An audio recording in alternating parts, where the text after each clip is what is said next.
Please like, comment, and share this my channel. It really helps me, as you probably know already, which I mean most people is on YouTube nowadays. So if you're here, please.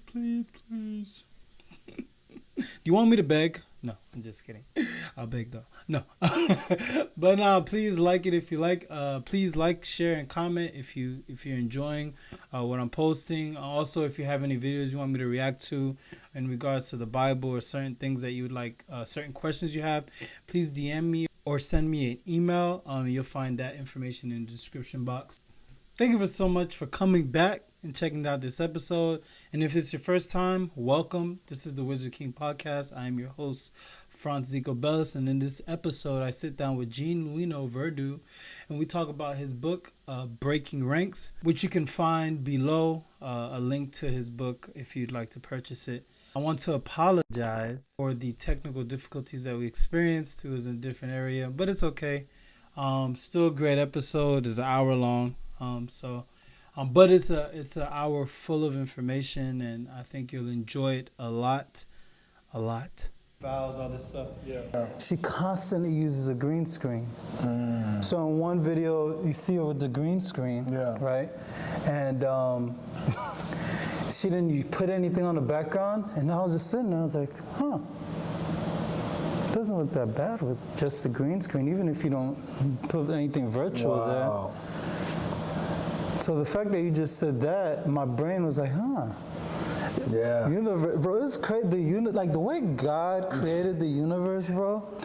When your mind is open, I wrote this quote down while the other day. Oh, I did start them. I'm tripping, bro. I'm tripping. That's funny. I wrote this quote down the other day. It said, oh man, it's on my phone. It said, I was walking and I was thinking, I was like, the minute you become open to, it's something like open to correction or open to discourse or something like that, that's the minute you become more open to understanding. Now, I wrote it better. I can't remember exactly, but the minute you are open to correction, to discourse, to allowing people to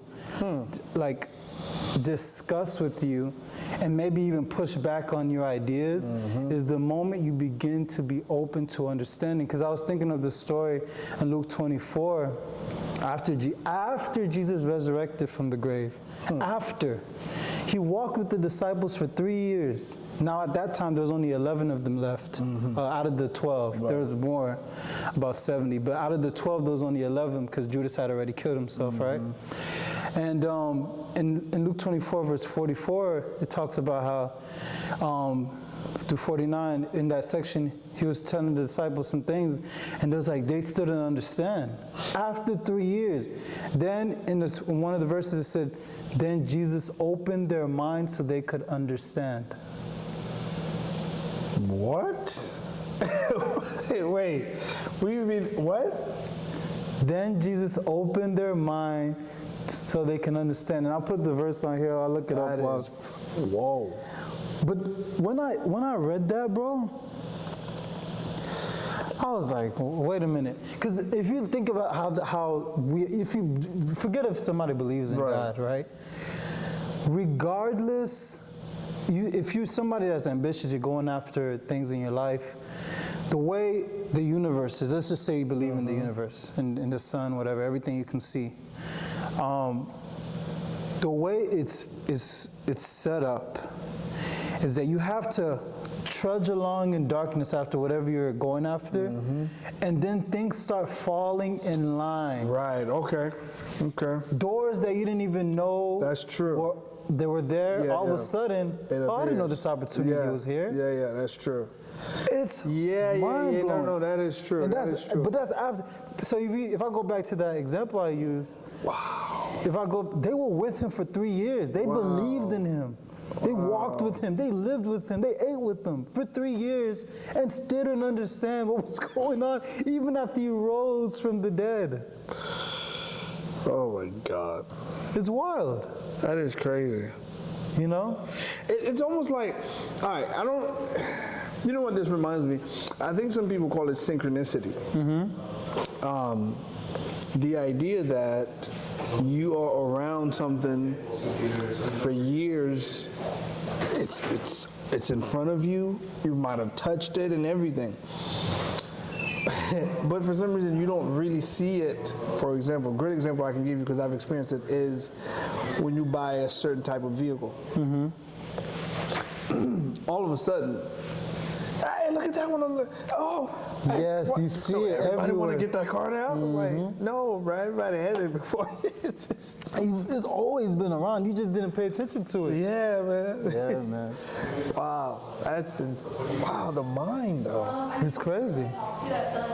It's weird, man. It's something I'm still trying to.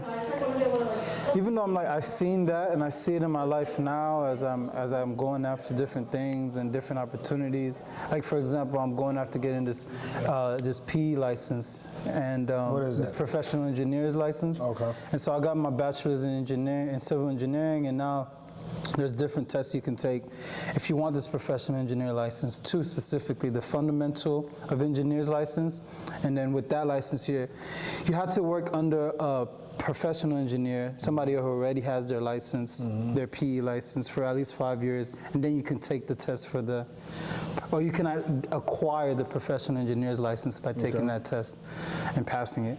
And so I'm going through that process now, and it's interesting when now that I'm going through it, people are like, oh, I got study material that you can take. Wow. Right? It's like, oh, snap. Now, even now, That's like as I'm incredible. going through the study material, I'm understanding things that bro, I went through school with this stuff, you know what I mean? And But now I'm it's understanding. like, It's all coming together. wow. That's crazy, awesome, man. That is awesome. But yeah, this I wanted to look at that scripture because I wanted to show you the scripture, man, because it's interesting, bro. Like I think, well, first of all, let me do the intro. Yeah. Oh, yeah. Sorry. But it's an interesting thing, regardless if you believe in God, just to think of how long it can take for you to, when you're going after something in your life, how long until your mind, how long does it take for your mind to be open to understanding on exactly what you're doing and how to accomplish it? It's the mind. It's weird, bro. It's incredible, man. That Weird. just as I was telling you about the car, you drive it. I've done it. I've said it. Like, well, everybody want to get this car now? No, bro. Yeah. They You're not probably that had it special, bro. before you. It's like, what are you doing? But before then, you never noticed it. You didn't see it at all. It's, so I think some people call it synchronicity. Okay. Yeah, you all of a sudden synchronize to that same world. You're now in sync with that world, and all of a sudden your eyes are open. But it's an incredible thing. An incredible thing. Wow. Yeah. You wasn't in sync. I love that. You wasn't in sync with that world prior to committing Yeah, exactly. money and purchasing a piece of that world. Yep. Right? Yep. And now all of a sudden Your eyes are open to this world. It's an incredible. maybe that's what that whole concept of the story with Jesus and the 11, he had to say, okay, how far are you with me? Okay, I'm dead and now I'm alive again. Yeah. You still with me? Yeah. Oh, you still with me, all right. Yep. Yeah. Your commitment, how Exactly. committed are you? Yep. It's Yeah. crazy, man. Well, welcome to the Wizard King Podcast. I'm your host, Francis Zico Bellis. And today I got a special guest, a dear friend of mine, also author of Breaking Ranks, Louino Verdieu. Well, Jean Louino Verdieu. Just say the full name. So we're Haitian. Yeah. And a popular name for a lot of Haitians is Jean. They'll start off the name with Jean, or in the American terms, Jean. Right. And then they'll put another name. And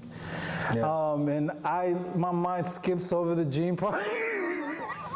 Because we don't although it's there in the family and friends, we don't usually use it. You know what I'm saying?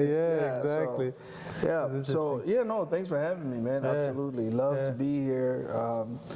And breaking ranks, as you mentioned, it's a baby I carried for a long time. How long? Years, man. For years. Why did you carry it that long? Or was it something that was in development? Kept changing. Got it. Okay. Because at first it was suck to success. That's what it started as. Okay. And then I realized, it's suck to success. Yeah, you go from this to better. It's so common, And as I was beginning to write, I wrote so much of it. Also, it's like, bro, nobody's gonna sit there and read all of this. So I was like, okay, I need to make it like bite-sized, condensed it, So and definitely condensed. Yeah, so it's definitely so. And I was like, okay, I'm gonna do that, and then maybe I keep adding to it, slowly but surely, So, and I was like, and as I begin to write, I find myself going towards against the grain, sort of like telling people that. Society wants you to do this, they want you to go there, they want you to, but funny enough, if you go contrary to it, it's more helpful to society. You see what I'm saying? Because in the book I mentioned that if a parent have two children, one of them is a medical doctor, the other one is a chef. Which one you think the parent would be more prone, without them thinking, don't blame the parents, to talk about to their friends? Right. It's a medical doctor. Yeah. But it's not because the chef is not a good child. It's not. Right. It's just society tells us that guy is more important. Right. When in reality, it isn't true at all. Right. As a chef, you can prolong or shorten somebody's life. That's power based on what you feed them. Yeah. You know what I'm saying? But we don't think that. And so rather than trying to be a medical professional just so you can please someone or whatever, dude, if you want to be a chef, go cook, man. Like, not only can you find pleasure in that, but you can also, society needs chefs too. Like, you're giving them what they need, feeding them the proper food and so on and so forth. So rather than doing what society expects of you, do what they need. You know what I mean? Like, we need servers, can you imagine if everybody was a doctor, bro? Which restaurant would you go to? You know what I'm saying? Who would drive the bus? And the quality it'd be so many. Exactly. Wow. Yeah, like who would fix your car? Right. You know what I'm saying? Yeah. Like, don't. Society, man. Anyways. No, I mean, I'm glad we segued into it perfect, because I did want to talk to you a little bit about your book. Yeah. And I know one of the reasons you condensed it as well is you kind of wanted it to be, and correct me if I'm wrong, but kind of wanted it to be something that's living and active, continually being able, something applicable at all different times in someone's life. Yep. After they're going after whatever they're going after, if they decide to break ranks, what to do. Yep. Before we even get into like some of the, because I have a couple of things I want to ask you about that's in the book. But if somebody was to ask you, why should they listen to you about breaking ranks? So basically, tell us a little bit about yourself. Okay. You know what I mean? Like, and why you're the perfect person to deliver this message. Wow, that is a powerful question. That is a powerful question. I don't want to diss education, because when I say education, I'm not talking about real education. I'm talking about school education. I don't want to diss that to say that it's not important. It is absolutely important. Don't listen to anybody who tells you don't go to college. You should. Maybe not for the reason most of us think you should, but you should. But anyways, it isn't because of some degrees and blah, blah, blah I have that, as to why this book was written and why you should read it and listen to me. But it's because of experience, my life. I've always been the guy even as a child, to go against the grain at all time, every time. One example, I was the first in my family. Some people may not think it's a big deal, but the first in my family to just get up and walk away, go live far somewhere else on my own, you know. And some people say, well, that's nothing. Some people go to college. Yeah, let me tell you how I did that. A friend of mine was going to Tampa, right? I just graduated high school, like literally just graduated high school. He said, I'm going to Tampa to see my girlfriend. His girlfriend lived in Tampa. She went to USF. I said, oh, really? Let me go with you. He said, all right, come on. I've always wanted to live in Tampa, right? Yeah. But I never had the chance and the opportunity to put money together, to do anything, you know.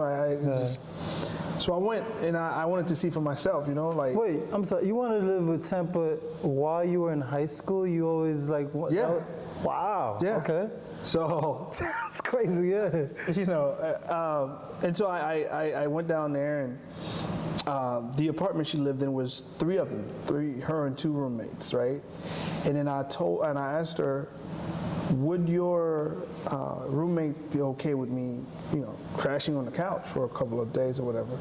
She was like, oh yeah, we have parties and stuff like that. People crash on the couch all the time, you know. They probably wouldn't even notice. I'm sorry. You went to Tampa with your friend to see his girlfriend. Yeah. Met the girl for the first time. Yeah. That day you asked her if it's okay if you crash on the couch for a couple of days. Yeah. All right. I just want to set against the grain, like I said. So. You guys are hearing this correctly. But she was like, yeah, they wouldn't even notice, really. I said, all right. And then she paused and says, what's a couple of days? I said, 4 days max. She was like, okay. Now, mind you, I didn't say 4 days because I had a plan. I just didn't want to impose, right? You know, right. So I challenged myself. I give myself 4 days to find a job, an apartment, everything. Wow. So you just graduated high school. Yeah. You on a whim. Yeah. Yeah. Wow. And so I did. I got a job that next day, actually, at Busch Garden. Wow. It was just happened to be they had a job fair or something they were doing, and the girlfriend dropped me there, right? Yeah. And she was like, I don't know how you're gonna get back, you know, because there was no Uber back then, by the way. There was none of that stuff. Right. She said, I don't know how I said, I'll walk. I don't care. She said, yeah, but I can't give you a key either. I said, listen, there's a basketball court I saw. I'll play and hang out there until you get back. Yeah. You know, she was like, okay. She was like, what's wrong with this guy? So weird. I went to the job fair. She's very trusting, by the way. Very. Yeah. You know, but she knows I'm her boyfriend's best friend. So she understands. Okay, that's good. Yeah, so, that's good. And so, but also, I asked the boyfriend to spend the night, that weekend with me as well, that week, those 4 days, for trust purposes. So he stayed, you know, because honestly, I wouldn't want to impose on someone's girlfriend like that, really, to be honest. No, yeah. So, got the job, came back, and I spoke with the supervisor. I was like, hey, I'm new to town. I'm looking for an apartment. I don't want to live too close, because I didn't have a car anyways. You know, and he said, oh yeah, there's an apartment right across the street, go check them or whatever. And I was like, is there a way I can get some sort of, I don't know, something, a letter to, you know, say that you guys trust that I'll be here for a long time. I'm not gonna just, you know, 'cause I just started working. An apartment back then, they needed to know that you got a job, you can, you know. And I showed the letter. They said, okay, I signed, and, you know, I asked when can I move in. Wait. They gave you the letter. Yeah. The first day at the job fair? Yeah. Yeah, the manager gave. So here's my advice on all of this. Here's my advice on all of this. I don't know if you realize how crazy this is. I know. Here's my advice on all of this. Though. It's dope. My advice is this. Go after what you're looking for. Yeah. Don't be afraid. Even if it's not, because some of the things I've done, a question I asked, people are looking at me like, what? What are you asking? Right. But for me, it's like, but that's where I am in the moment. Right. It may sound unusual to you, never heard of it, but listen, this is the situation. And the guy was like, so wait, what do you mean you just in town, you don't? I said, yeah, this is it. I have nothing, and this is my life. I'm starting my life. I don't want to, you know. He was like, I'd have to, because he has his laptop. I was like, you don't have anything on there? You know, he's like, well, I have some template. Let me quickly, like, take your time. I'll wait. Yeah. Mind you, it wasn't like right away. I had to wait until he's done with the whole thing, the whole day. So you got to pay the price too. You know? But it's all good. I got the letter, went to the apartment. I signed in and asked them, when can I move in? I was afraid they were going to say, you know, next month or something like that. So I talked to the people and see if they can prorate it for me to move in or whatever. They was like, well, it'll be ready in 2 or 3 days. They have to clean it. I said, take your time. Because I had 3 days anyways. Wow. So they cleaned it. I moved in. I had nothing in there, because I had no money anyways. Right. So my best friend, we went to Walmart, got some sheets. You know, he bought it for me, I'll be honest. Wow. He bought the sheets for me, lay it down there, and gradually, if you were to come to my apartment 2 years later, you would think I've been in Tampa for 10 years. Wow. By then I had a beautiful bed, I had couches, in fact, I received at least 3 people. One of them was a student who came to UCF for 2 years through my apartment, USF, thank you. Yeah. Did his 2 years at USF at my apartment. Wow. Another guy came now, he still lives in Tampa, he has a family now. Wow. Through my, yeah, man, so, and that's one example, you know. Another I can say is I lived in Aventura, Miami. Before you go into your next, that is crazy. I mean, talk about what we started the show with. We were just rambling about like Jesus and how after he resurrected, how then that's when the disciples, he opened their minds to understand. They literally, like you said, how long were you thinking about moving to Tampa prior to this? I was there since 10th grade year, to be honest. And then was there something interesting? Yeah. Was there something that happened that drew you to Tampa? Like why? Well, the main reason USF. I wanted to attend USF at first. Okay. And I was doing great academically, 10th grade, 11th grade. Yeah. And then 12th grade, for some reason, I just went off the rail. You cut off, And grades dropping, and then I'm not doing it anymore, obviously, because no one's going to take that for. Dude, I barely graduated with a 2.0. Wow. From a guy who had a 3.7 in 11th grade. Yeah, it was, So, since 10th grade year. So 10th grade, and then maybe you heard a teacher talk to you about it? So many other friends. I at the time I was dating this young female as well who wanted to attend USF. She's gone down there. She talked about it, how great it is. And I played soccer, and they had a decent soccer team as well. So it was a lot of attractive things. Yeah. Okay. That attracted me. Yeah. It's interesting because it took about 3 years, and then you graduated, or not 3. You graduated in 2. It was 10th grade, and then 2 years later, you graduated from high school. So a little over 2 years. Your friend asks you, "Hey, let's go down to to Tampa, actually," and then these things happen. Talk about breaking ranks. You see what I did there? Yeah. You see? Yeah, man. I've done so many things like that, and then I was just going after what I want, man. I moved to a few years later. I've been a musician or songwriter, singer to the core, right? There's this Haitian band, and most of you might know Gazman Couleur. If you're Haitian and you know Compa, he's well known. He's been in the industry for years, maybe 3 decades or so.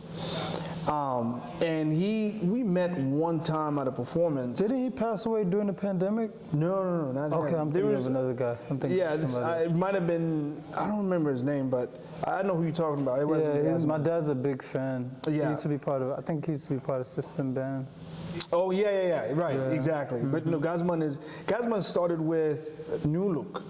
Oh. Yeah, and then he formed his own thing, So Gazman was like, loves how I sing, blah, blah, blah. I should come to Miami to be a part of the band. And when I came to Miami, they put me in this apartment, like 10, 15 stories or whatever, but They put me in somebody's living room. Wow. Yeah, and no offense, guys, man, I don't take it personal, but I know it's business. And for a while, I waited and waited and waited, and nobody got back to me. Mind you, I wasn't paying for the place, but still. Right, you're still in somebody's living room. Right. That's the thing. Right. Yeah. So, and then my brother called me. He was like, "What are you doing? Stop wasting your time with these people, man. I'm about to go in the military. Join me." I was like, "What?" He was like, "Yeah." I'm like, "Yeah, I never thought about joining the military. Wow. Never, ever. Like, whoa. I'm not doing that." He was like, "Bro, come on, man." Because at the time they had to call buddy system. You can come in with someone, go to basic training with them, go to the same duty station with them, and so on and so forth. You know, and my brother and I, we were inseparable. So I was like, fine, I'll do it with you. And then went to get tested, what they call ASVAB. I forgot it's aptitude something test. He didn't score high enough, so he didn't go in, and I guess I don't know if he was thinking that I wasn't gonna go. And I was like, I already tested, and so I went in, and yeah, dude, I've been. So, it's interesting because there's a concept that I wanted to talk to you about that you mentioned in your book called the sunk effect or the sunk fallacy. Yes. Can you go into what is the sunk? First of all, what is that? It's the idea that you're doing something, in the midst of it, you realize, that's not good. But you've invested so much time and money and resources, you're like, let's see it through. Although the numbers are showing. I think the Concord, I think I put it in the book, was one of the major things that proved that yes, it's true, you spent so much time and money. Yes, you've spent a lot of resources, but it's going all the wrong direction. It's okay to stop and start over. Do it better. It's okay. The time is not lost. You've learned a lot, so it wasn't a loss. You didn't take a loss. You learned. Rather than looking at it as you lost, you learned a lot. You just kind of like pay for college. Think of the resources and the money and the time you just paid for this university you just went through. But some people press on and cause even more damage. You know what I mean? So, yeah, that's pretty much what it is. It's knowing when to call it quit. They press on. It's funny how long it took that to hit me, and cause even more damage. To whom?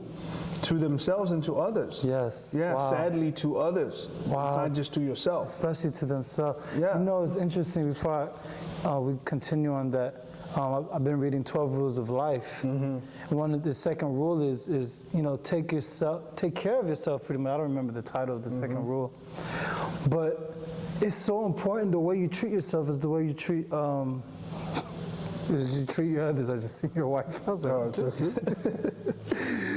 the way you treat yourself is the way you treat others. Yep. And yep. Yes, sir.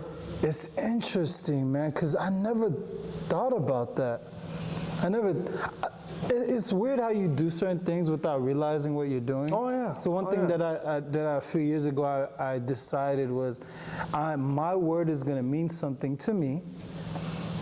And in turn, that meant when I told somebody something, that it also meant hey, I got to keep my word. That's right. It transferred to how I interacted with other people. Let me add this real quick, because what you just please.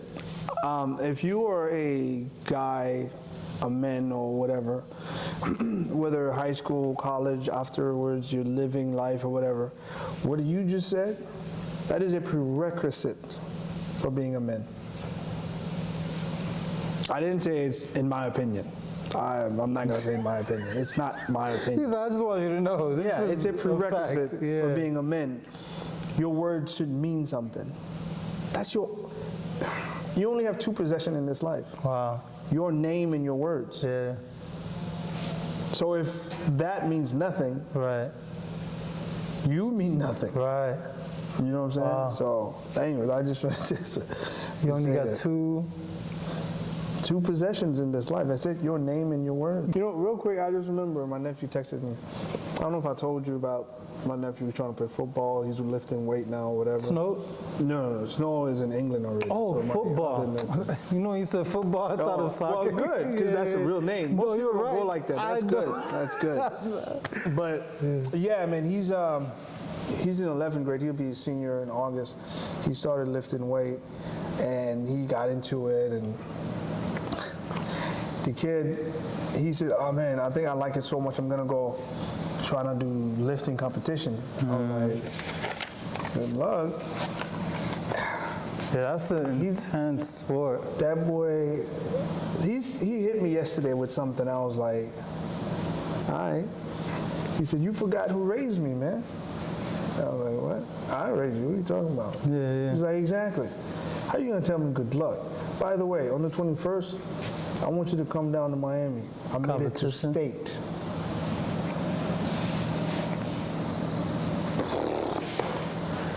Wow. My reaction exactly. I said, "What? What? Hold it, wait." What do you think that is? Is that, well, it has to be something that you instilled in him. That boy said, "You forgot who raised me, man." I was so confused. I'm like, if you look at the you, hundreds of millions of people in the United States, how many people have this mindset that you've had, that you've instilled into your nephew? Not many, unfortunately. Not too many. How do you get there? Because, you know, okay, it kind of goes into, because I wanted to talk about your child. You got a chapter titled Detox. Yes, right? yes. And there's a quote I want to read out of it, but okay. Like for you, how do you get your mindset there, or is that just how you were born, or is there somebody that instilled that in you? I think it stemmed from, I think we were talking about that earlier. I don't like taking orders.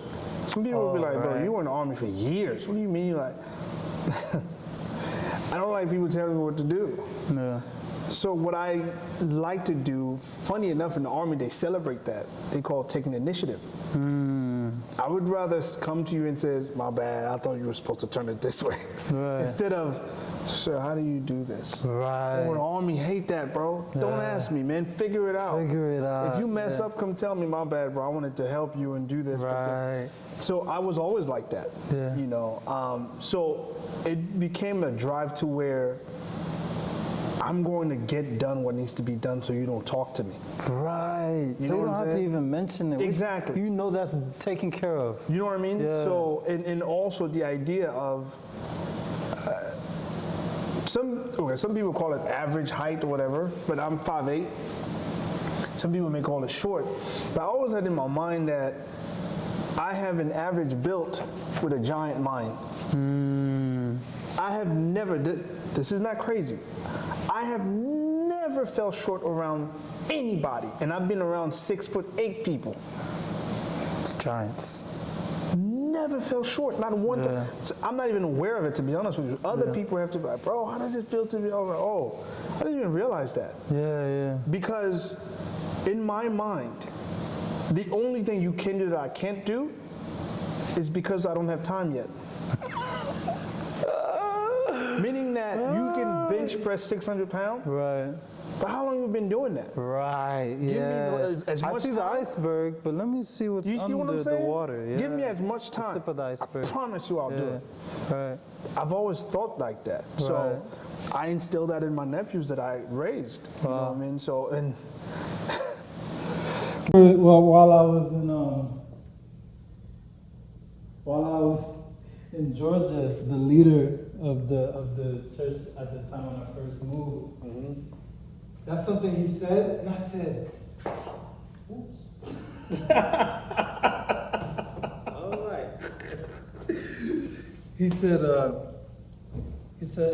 I'm gonna show up to the place if the person doesn't tell me they canceled. wow. Like, I'll show up, and if they text me there, "Oh, I can't make it," now I know the type of person I'm dealing with, and then Nice. going forward, I will deal with them as such. As such. But I'm going to expect this person to have character to do what they say they're gonna do, or at least give me a heads up prior. Of course. Then I of course. know, you know. Yeah. But if we make a commitment to each other. Exactly. We made a commitment to each other. Yeah, bro. Yeah, man. It's funny, man. Yeah, bro. That's exactly. Oh, I love that. Yes, sir. It's I needed, love bro. that, bro. It's needed. How do you get anything done, anyways? There's no other way. You know what I mean? Like,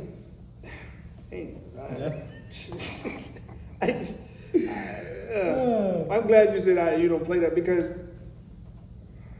I can't deal with you, man. And don't get me wrong. It doesn't mean that you and I won't talk. You know, I won't. Right. It's not that, but we won't work together. Yeah. We can't until I can. There's somebody that I know that I'm very close to, but I don't ask them to do anything. I don't ask them to do anything for me. I may ask.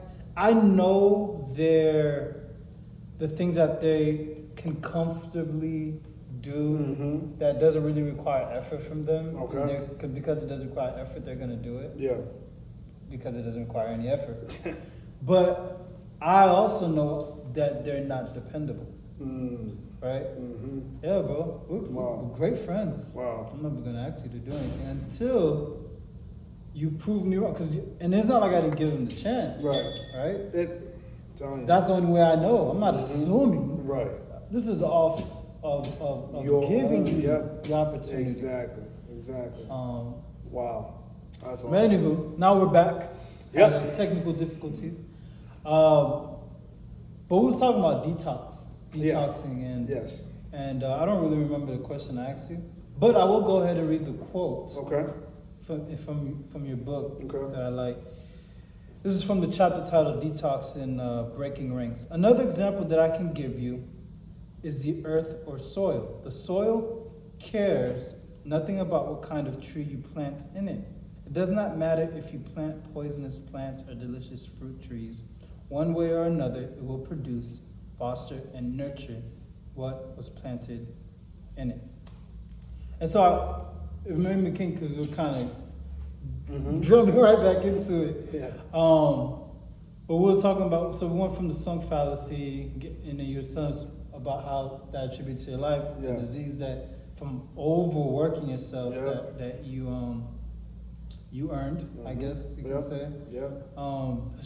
It's crazy, bro. Yeah. But anyway, and now we go into this detox part, because so prior to this clip, I wanted to jump in real quick because we had some video and audio difficulties. So Louino had talked about how while he was serving in the army, while he was in Germany, his commander general actually, he got injured, and his commander general told him, hey, we actually have to remove you from our team because of the intensity he was applying to the workouts. He was actually overstretching himself, and he just became more of a liability than a asset to the team. And so he was, I guess, I don't know if disbanded or he was just released from that specific team for that general.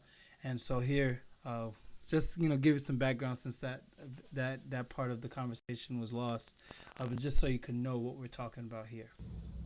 I bet from that transition, when that officer, I'm assuming he was a general, somebody high ranking. Yeah, he was a lieutenant colonel. Lieutenant, okay, there you go. When he decided, hey, we can't go with you. Yeah. I can't use you anymore. What was the transition like? Because I'm sure. To be where you are now, to have released the book, to be a part of the business you're part of, which we haven't even gotten to yet.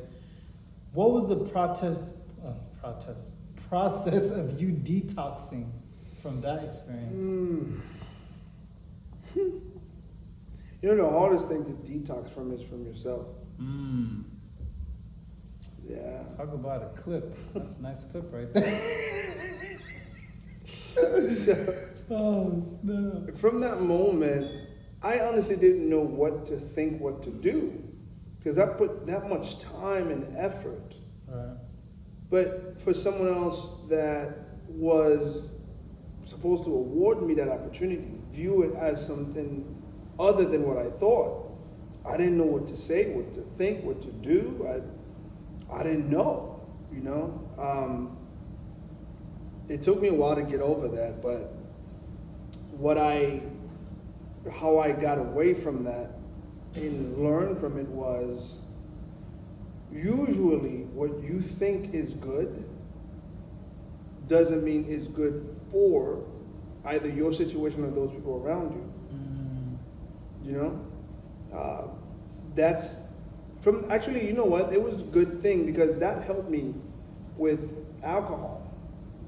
Because I used to kind of, it comes with the territory. Yes, that's true in the military. You kind of drink almost every day. But I realized, sure, I felt that it was good for me. I liked it to drink daily, but it wasn't good for my surrounding, for my, you know, for those around me as well as for my body really. And so that stuck with me, you know, to either slow down or refrain from what I think is good, but evaluate it to see, is it good for my situation? Is it good for those around me? You know, so from now on, then I begin to evaluate almost everything I do. You know, so yeah, that's how I. And it's not the only thing I detoxed from too. It was from certain mentality, certain people. Because I'm not gonna lie to you, the idea of work yourself to the bone and to make it in the military, I picked it up from certain people. That, yo, it's difficult lifestyle, it's hard, you gotta be ready. So I was going with that. So I stayed away from certain people now, from what they talk about, from what they say, because again, what they say may be good, but it's not good for me. You know, the things I talk about in the book, to detox from certain people, fortunately for me, I never had friends or family that were negatively impacting my life. You know, I was fortunate about that. But just because what was said wasn't negative, doesn't mean it was good for me either. You know, I always say that to people. Like, you know, there are a couple of people who would say to me, like, oh, it was this Forex thing, like where you. Yeah, I remember. Yeah. And I told them, that's good, dude. I'm happy for you. You found something. It's good, but it's not good for me. I don't want to do that, you know. So I stayed away from that, you know, because then I'll put another thing on my plate, and Exactly. So detoxing can come in many forms. Wow. You know, staying away from things that may be good, but it's not good for you. Right. You know, one thing I guess to conclude that is Dr. Miles Monroe said it this way. People think Satan will come at you with something bad. Right. He'll come at you with something really good to distract you from what you're supposed to be doing, from what's right. Right.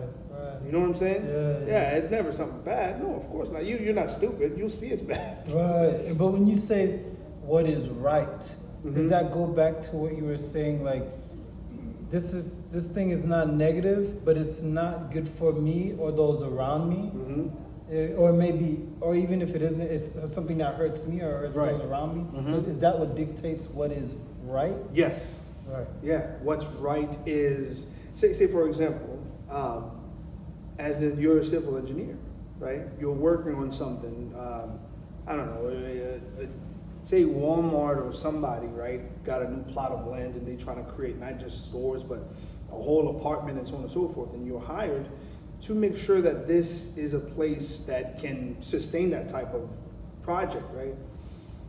So that's what you are hired to do, okay? And someone comes to you and talk to you about, you know, I don't know how Walmart gonna accept people selling within their stores, you know, Walmart gonna, you know, you can buy from Walmart that's gonna be here and go sell it online, blah, blah, blah.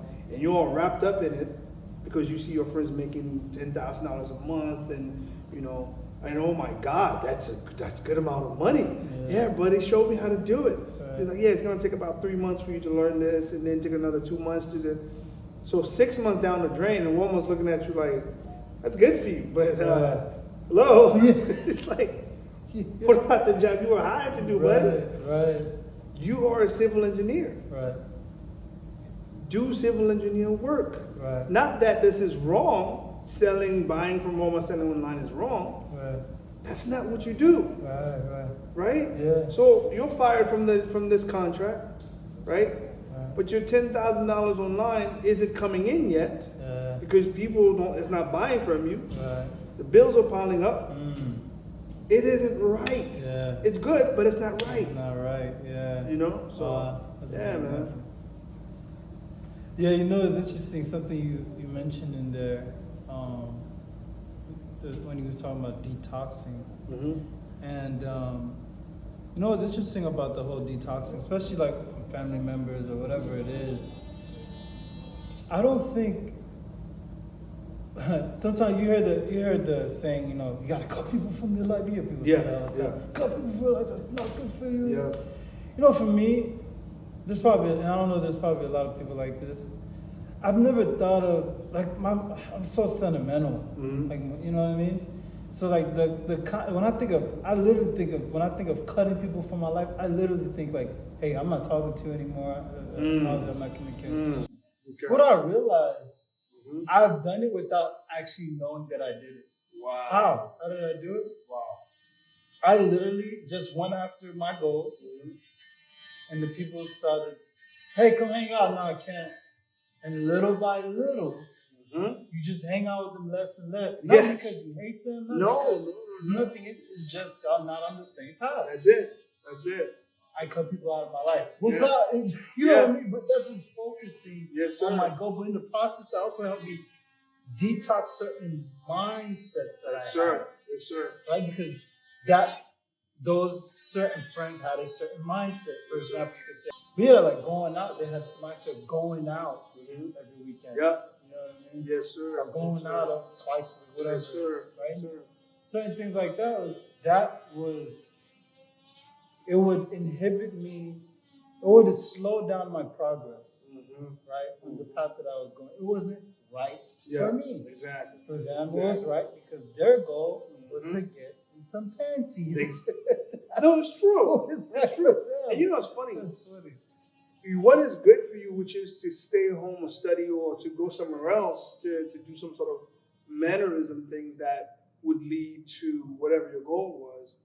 It's not good for them because that's not their goal. Right. That's not what they aim to do. Right. You know what I'm saying? So, yeah, man, it's if you're not careful, as I said in there, your mind. Actually, 2 nights ago, I had a couple that visited us. My sister-in-law, her and her husband came to see us, and I'm a whole decade older more than they are. So they make me feel old sometimes, but I like that they respect that, okay, you have more experience, we want to know a few things, right? So we were talking about that's awesome. The mind, right? And I was telling them, it's not just as a kid, when parents don't want kids to see certain things, don't want them to listen because of their mind can be molded. I don't want people to be fooled.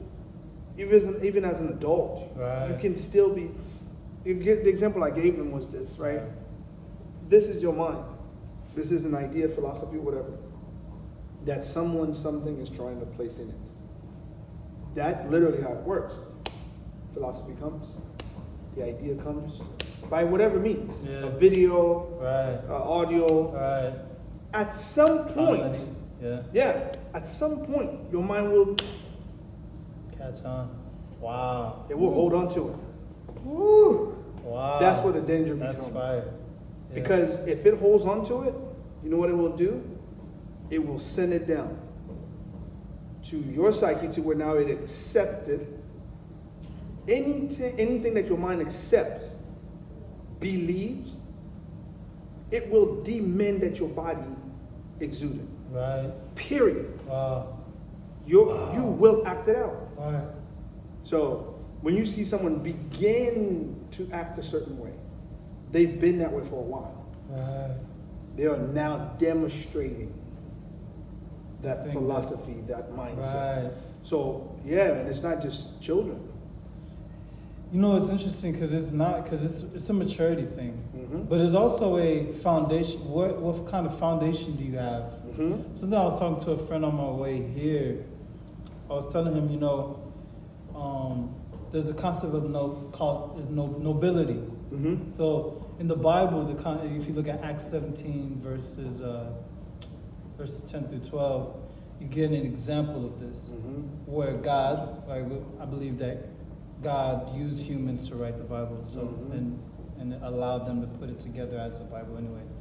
But so in this example, you got these two different nations. One nation, both nations had a guy named Paul come preach to them about the gospel. One nation was like, let's kill this guy. The other nation was like, we hear what you're saying. Sounds good. We're gonna go study it now, go over it, and because of that, we'll go off of that. Because it sounds good, but we're not just gonna accept it just because you said it. And you're known all around. No. We're gonna take it. Yeah. That's being noble. Yeah. And I was like, man, with so much information now, and because of access to the internet and social media, people, we just lost the aspect of being noble. And then he's like, yeah, but most people aren't trained to be noble. And I was like, oh snap, you're right, because I was trained a few years ago. Wow. I learned the importance of doing that, going back, not just accepting, but looking it over, looking at different things, making sure the information that I'm receiving as best as I could, right, with the information that I have access to, making sure that it's accurate, making sure that's factual. So, right? Wow. So we've both been blessed then in that manner. Right. Yeah. Man, that's a perfect statement, because we had the opportunity to be trained. That's what schools are. So you talk about the education system. Right? That's what schools are supposed to teach you. Don't make me get on school, man, because bro. Yeah. School. My God, man. I have the habit of looking at words, even if I think I know what the word means. It could be a simple word as run. I still look it up, especially the etymology of it, because usually the root of a word is how it was meant to be used. Exactly. You see what I'm saying? You have to. Even though nowadays people are like, no, I don't mean it like this. No, but this is the definition of the word. Absolutely. So you're just using it incorrectly. I had a lady. You can't create a new definition in the middle of a sentence. That commented on one of the video I had, and that Will Smith slapping, what's his name, and I was saying, and then she said,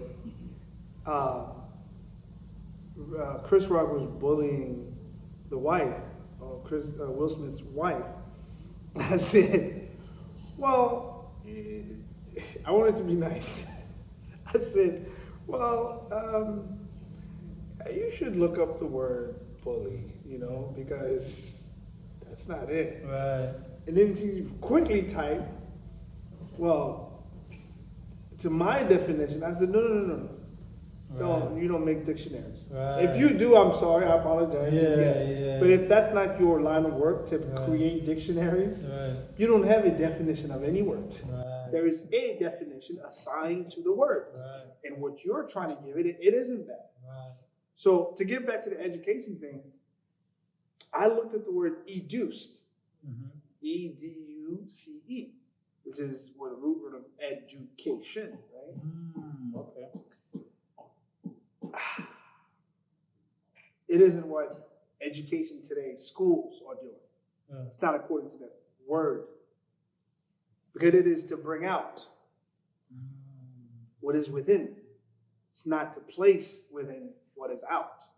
As education is asking you to do, to memorize, regurgitate, and then they give you a thumbs up, you are now smart. Okay. However, if you had allowed me to bring what's within me, what's out of me, what's, because the thing is the way I see it is expose children to things, right? And they will gravitate towards something that is theirs and allow them to flourish. Because this is what, so the hypocrisy of school. Watch this. The majority of things that are taken and then trying to flush down the kid's throat is somehow created or invented or made up by someone who didn't have an education, the formal education. Right. So the curriculum you're trying to force on me to learn it your way was from someone who didn't learn it your way. Right. You see how this goes? Yeah. And that's the majority of things. You know, as small as the Microsoft to so many other things. Right. There's a guy who said, school, I'll be back. Right. Create something and come back to school. Look what I made. School says, whoa. All right, students, the first step in learning is like, whoa, hold up. Right. Give me a chance to make my own. Right. You know, so, but yeah, man, I that's why I'm preparing myself, developing curriculum to homeschool my kids. So yeah, education, school. I was gonna ask you about that. So I was gonna say, as parents, how do we, I don't know if you've thought about this, but how do you detox? Yeah, in the sense from that. But how do you apply? Because before I get into that, one thing about kids, I have 4, right? 4 kids. One thing you see is they are excited to learn new things. Oh man, yes. They are excited to learn. Yes. But along the way, school kind of takes the excitement out. Yes. So, yes. As a parent, how, and I don't know if this is something you thought about, but how can you, what kind of teachings can you apply at the home to bring that kind of thought? To help them detox and just retain what they need from school education, but also introduce a new way for them to actually bring out or come out with their own things. Unfortunately, what I'm about to say will not be applicable to all parents.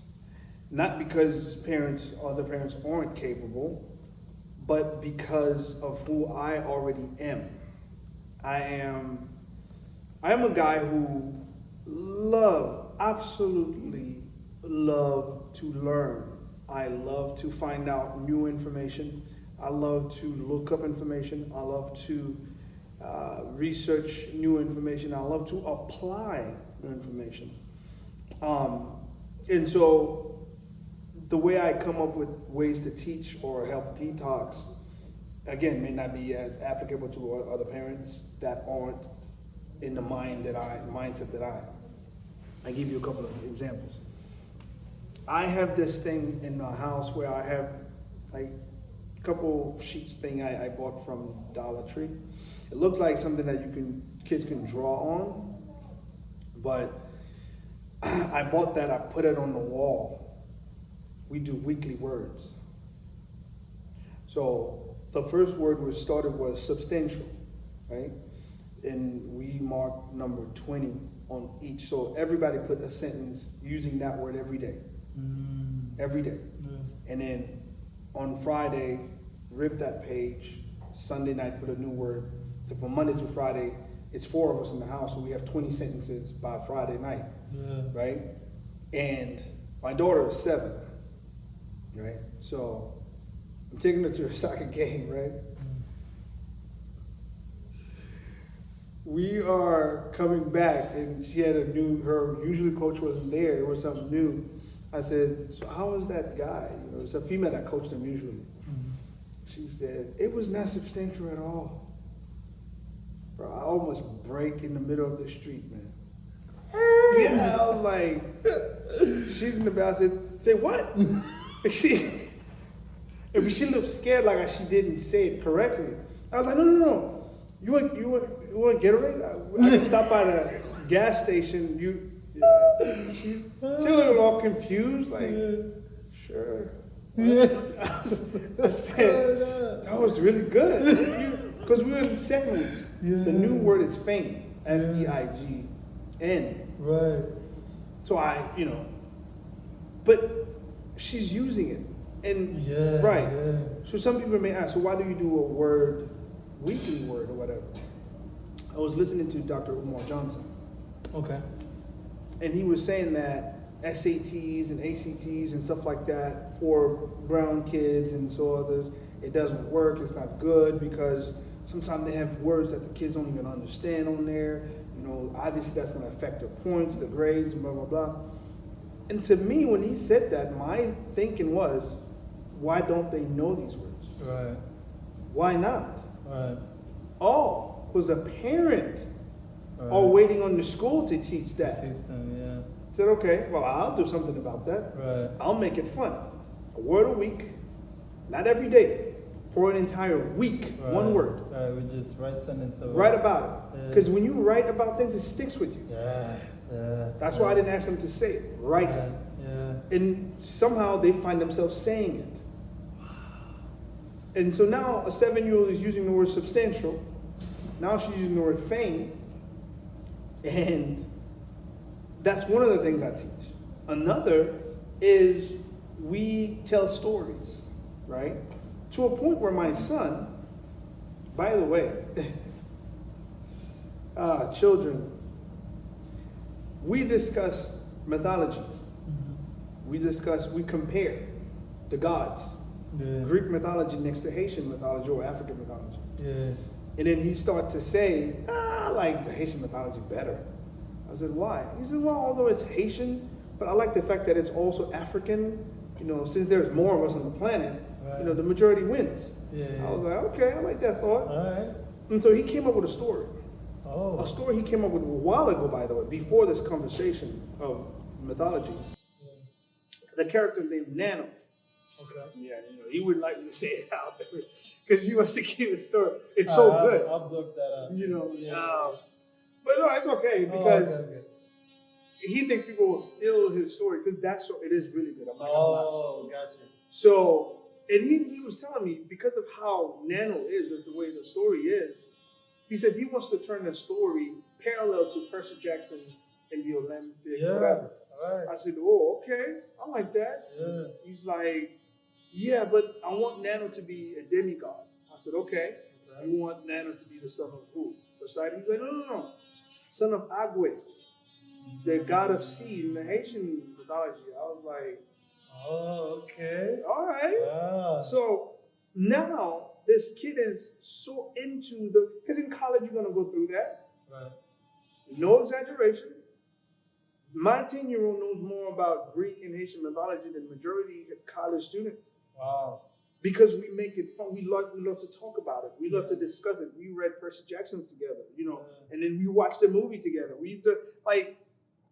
I made the education so much fun that they can't wait to talk about it. Yeah. And I incorporate what they like. Yeah. So for example, when I'm talking about math or sentence structure with them, I bring in Minecraft because he likes Minecraft. Characters who cannot take the metals and lit the fire underneath it to turn it to melt it. It's the same way of a sentence that is unstructured. You can never get it to be fluid. The fluidity of the sentence. It's like that, and he loves that because I'm talking his language. So, and then we paint together. We do crazy stuff. I've done so many crazy things. My wife's like, okay. It's like, what are you Slow down. The other day we built a Minecraft box where she can put it. My daughter can put it on top of her head so she can be one of those characters. Took us a while because I had to print so many sheets and then find to equal them so the box could match. It took a while, but we did it, and my wife was like, stop printing so many people. Oh, no. So you can keep the kids' interest. Right. It takes a lot out of you as a parent. Yeah. But what else are we going to do? Right. You know what I'm saying? Right. So, you make the time for what you want to make the time for. Yeah. So you can detox the kids. You just gotta make it fun for them to learn. Because one of the things you gotta be aware of as well, School will drive the notion of slavery hard to the kid's mind. Yeah. Washington Carver, a guy that has accomplished so much, you would need a few volumes of book to go through. My son was doing reading a passage to answer a question on. It couldn't be no more than 8 sentences, you know. The first 4 or 5 sentences was all about Washington was born a slave, his brother was a slave, his other brother was a slave, his parents were a slave, they had masters. Bro, we got it. Yeah. Stop. Yeah. And then at the bottom, he didn't invent peanut butter. He used peanuts. Really? What are we doing? You know, it's interesting. You go into that's a form. That's something that the hammering of the mind, right? And something that the culture. So my parents didn't grow here. My parents were born in Haiti. I'm first generation here. So my parents didn't have this slavery mindset. Mm-hmm. So they didn't see these invisible walls that a lot of brown and black people talk about, especially something that I've just learned about this. Really, I really went into depth about slavery about 4 years ago. 4 or 5 years ago, I started like, what is this thing? What happened? Yeah. Honestly, bro. I just didn't know. Because my parents, who wasn't like the man keeping us from, the man, the God man that everybody talks about? That's a little shot, sorry. Yeah. No, bro. But it's, though there may be some aspects of that are true, there is not a physical, this is something I tell my son a lot. There is not somebody physical here stopping you from doing this. The only person that's physical that can stop you from doing it, can I just say it? Oh, I'm sorry. I thought while you said, on 3 ready. No, I'm just kidding. But that's exactly right. It's you. Yeah. Yourself. Yeah. And after that, God. Of course. You believe in a God. Yes, you sir. believe Yes, sir. Regardless if you believe there's a God or his name, a higher power, whatever, you know that there's, if like storms, they just happen. There's nothing you can do about it. So that's what I mean. There's things that can happen, nothing you can do about it. But other than that, it's you. Yes, sir. Period. And so you go into the mindset of the slavery. That's why I love. You look into the Bible. That's what the Bible is. People look at the Bible like because other humans used it to enslave. Mm-hmm. The Bible's evil. No. We're evil. If you use it correctly, it's a great thing. Yes, sir. It's a great thing. It helps you tries to help you get out of that mindset. You know that young couple I was telling you earlier, right? That came to visit my sister-in-law. Yes. A decade older than me. I told them, the husband was like, I said, I know, let it sink in. So I said, what if I told you, right? What if I were to tell you that black people weren't slaves? He was like, almost threw me in Kanye West category,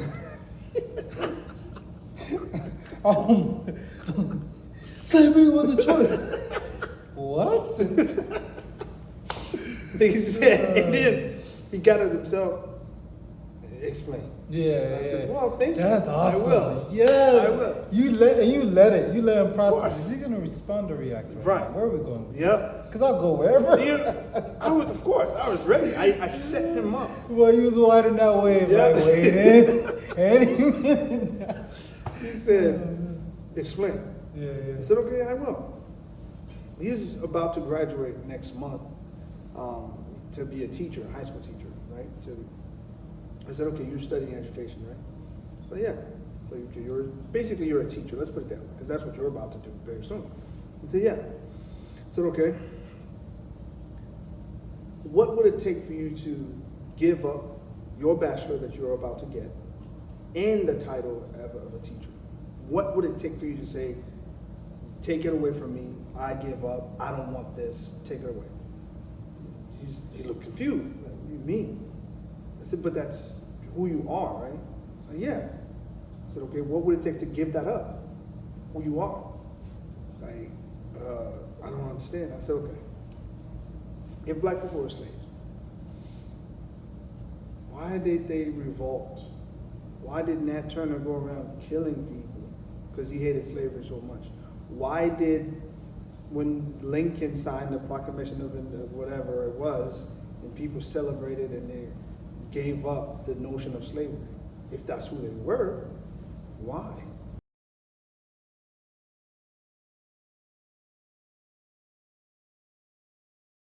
Thank you so much for enjoying the show. You're gonna get to hear Luno's response on the slavery topic that we were talking about. But please wait for that episode. Be patient with us. We're coming back. No worries. But thank you so much for sticking it out, and I hope you enjoyed it. Please share if you did, and please comment below if there's things you'd like to see improved. If you're enjoying the discussions, but maybe there's something you feel like aesthetic-wise or conversation-wise you think would help, please, please, please, I'm open to it. Please comment below or email me, DM me on Instagram. I'll catch you guys in the next one. Peace.